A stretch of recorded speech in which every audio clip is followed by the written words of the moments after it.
Hello दोस्तों, कैसे हैं आप? आई होप आप बहुत अच्छे होंगे। दोस्तों, स्वागत है आपका मेरे इस चैनल फिर से। दोस्तों, मैं आज आपके सामने एक नई कहानी लेकर फिर से उपस्थित हूँ।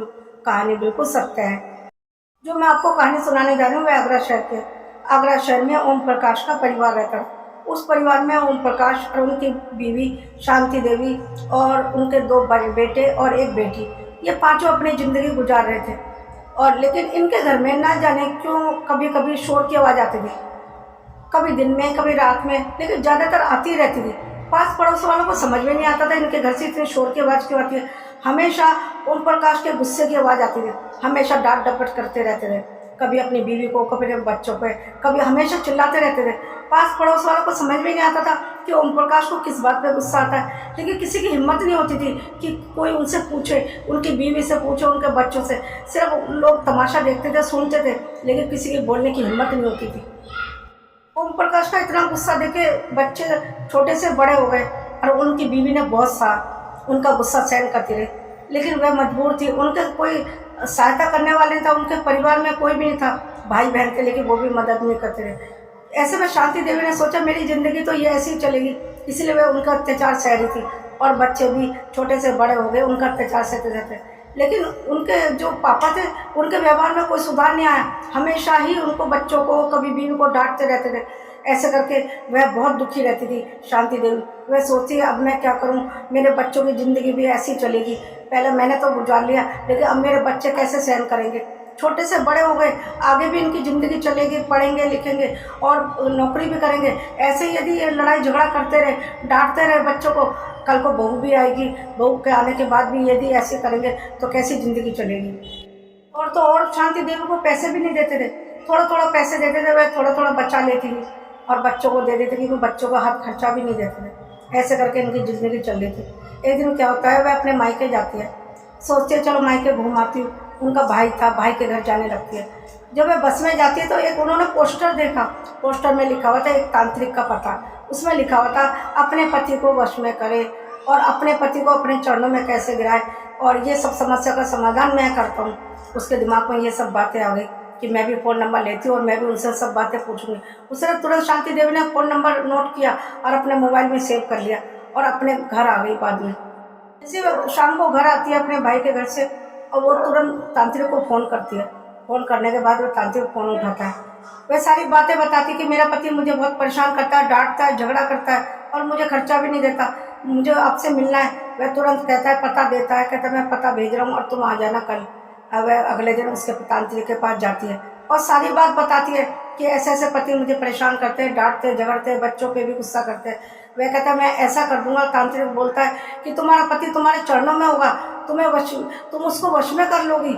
ऐसे करके वह बहुत खुश हो जाती है, यदि ऐसा हो गया तो मेरी ज़िंदगी और मेरे बच्चों की ज़िंदगी बहुत अच्छी हो जाएगी।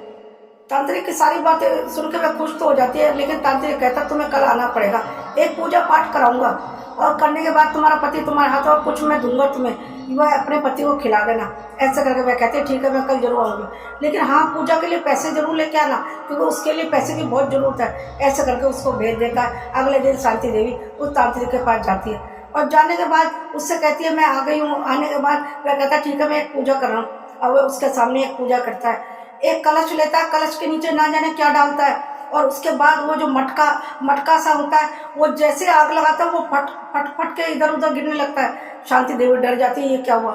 तो इतने में तांत्रिक बोलता है डरो मत, मैं अभी तुम्हें सब कुछ बताता हूँ।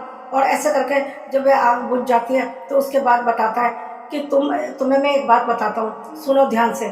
तुमने जो पूजा, तुम्हारे लिए जो मैंने पूजा करवाई है, उसके लिए नाग देवता बहुत नाराज हो गए, क्योंकि तुम में बहुत कमी है। तुमने कुछ ऐसा काम किया जिसके लिए तुम्हें यह भुगतना पड़ रहा है, और उसके लिए तुम्हें एक सोने का नाग चढ़ाना पड़ेगा। मैं कहती हूँ मैं सोने का नाग कैसे चढ़ाऊंगी, मेरे पास से सिर्फ ये कान का गले का है, क्योंकि तांत्रिक को दिख रहा था कि उसने कान में गले में पहना हुआ था, इसी वजह से वह सोने के नाग की मांग कर रहा था। वह कहती है ठीक है आज तो मैं जाती हूँ, कल देखती हूँ कुछ करती हूँ या नहीं। वह फिर अगले दिन आती है और वह कहती है ये पैसे ले लो, लेकिन मैं सोना के नाग नहीं चढ़ा सकती। वह कहता है फिर तो नाग देवता बहुत नाराज जाएंगे, तुम्हारी ज़िंदगी और नरक हो जाएगी। वह कहती है ठीक है। वह क्या करती है, गले का जो था वो उतार कर उसको दे देती है, और उसके बाद वो उसको एक राख देता है, कहता है अपने पति को खिला देना।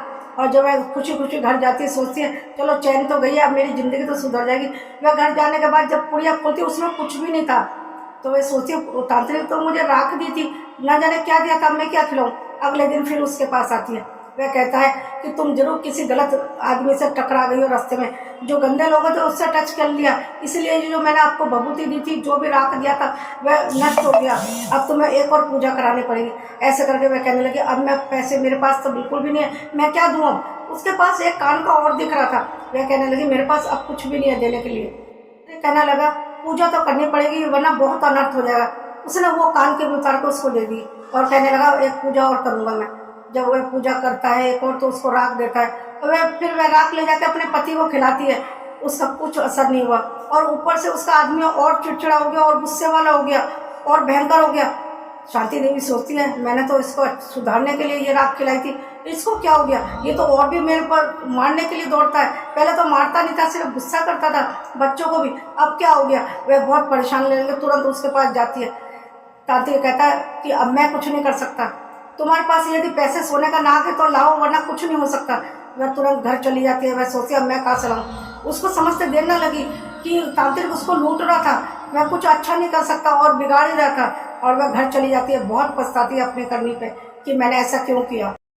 शांति देव को अपने ऊपर बहुत पछतावा हो रहा था, मेरे पति का कुछ अच्छा तो नहीं हुआ ऊपर से, और उनका गुस्सा और चिड़चिड़ा स्वभाव हो गया, और मेरा कान का भी चला गया, गले का भी चला गया, और मैंने कैश जो दिया वो अलग। और तो और जब उसको भस्म देता तो उसके शरीर में भी हाथ लगाता था, किसी ना किसी बहाने कि मैं तुम्हारे शरीर में ये लगाऊंगा तो तुम्हारा सब कुछ सही हो जाएगा, जो तुम्हारे अंदर कमियां वो भी खत्म हो जाएगी। उसके शरीर में भी हाथ लगाता था तांत्रिक। वह सोचती थी कि मैंने क्या क्या नहीं किया अपने पति को सुधारने के लिए, उस तांत्रिक के झांसे में आके मैंने अपना सब कुछ लुटा दिया। तो मेरा ये कहानी सुनाने का मकसद सिर्फ ये है, यदि तांत्रिक में इतनी ही ताकत होती तो वो सबसे पहले अपने लिए करते, अपने परिवार के लिए करते, वह दुकान खोल के ना बैठते।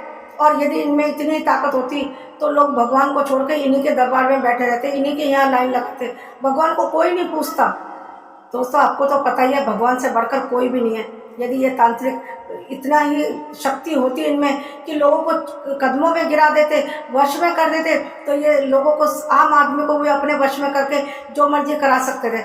लेकिन इनमें कोई ताकत नहीं होती, ये तो सिर्फ लूटते हैं, पैसे लूटते हैं पहले, फिर इज्जत भी लूटते हैं। मैंने बहुत से लोगों को देखा है ऐसी तांत्रिक के चक्कर में अपना सब कुछ गंवा बैठते हैं, अपना चैन भी गंवा बैठते हैं, फिर वह पागल की तरह हो जाते हैं, और जिसके लिए सारी पूजा कराते हैं वह तो बिल्कुल ही हाथ से चला जाता है। अच्छा तो होता नहीं है जिसके लिए कराते हैं, जिसके लिए पूजा करवाई जाती है वह और भी चिड़चिड़ा और भी बिगड़ जाता है। इसलिए दोस्तों कभी भी इन तांत्रिक के बातों में ना आए। दोस्तों मैं सबसे यही कहना चाहती हूँ, जैसे शांति देवी को अपना सब कुछ गवा दिया और उसने उसके शरीर में भी हाथ लगाया, ना जाने कैसे कैसी छेड़खानी भी की, इसलिए इन तांत्रिक को चक्कर में कोई भी ना पड़े, क्योंकि ये लोग कुछ भी नहीं करते, सिर्फ पैसा लूटने के लिए बैठे होते हैं।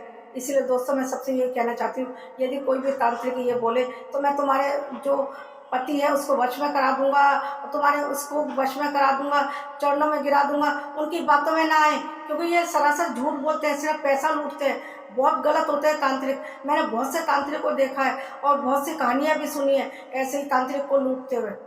दोस्तों बस मेरी ये कहानी यही समाप्त होती है। मैं सबसे यही कहना चाहती हूँ, यदि किसी का आदत खराब है तो कोई भी कुछ नहीं कर सकता, क्योंकि शुरू से ऐसी आदत होती है उसकी, कोई तांत्रिक वांत्रिक कुछ सुधार नहीं सकते किसी को भी। इसलिए मैं सबसे ये कहना चाहती हूँ समय का इंतजार करें, शायद समय ही उनको सुधार दे। इसलिए मैं यही कहना चाहती हूँ किसी तांत्रिक के चक्कर में ना पड़े। बस मेरी ये कहानी यही समाप्त होती है।